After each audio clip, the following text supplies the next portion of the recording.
Hello friends, today I will tell you and will show you actually that how in Google Chrome we can enable and disable the cookies and what is the impact while login to the specific website. Let's start.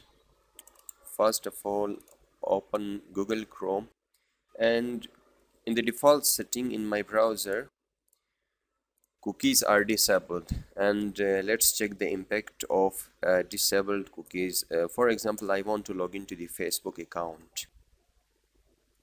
Now enter your email or phone number and the password and hit login button here, and you will see that the message here: cookies are not enabled on your browser. Please enable cookies in your browser preferences to continue. So the next step is to enable cookies. Go to this option in your Google Chrome browser, and down here the option of setting, click on a setting, and here in the side you will see this option of advanced. This is the list of advanced option, but we have to go on a privacy and security setting. Here you will see further options, but we have to stick with privacy and security. You will see here site settings,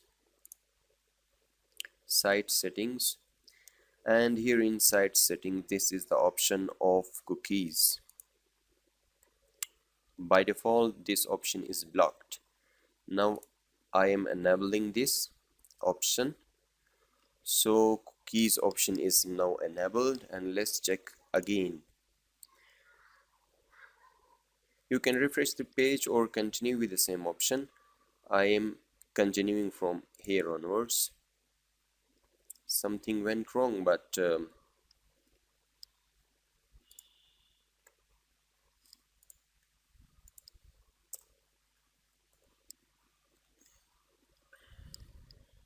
now I have logged into my Facebook account, and now the problem is resolved.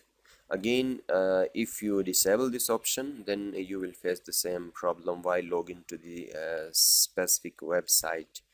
And let me tell you, this option or accessing the cookies option is different in different versions of Chrome, and this is the latest version. In older versions of Google Chrome, you will access this option through different ways, and this is how you have to access the cookies option and enable or disable it. Thank you for watching. Please subscribe to my channel.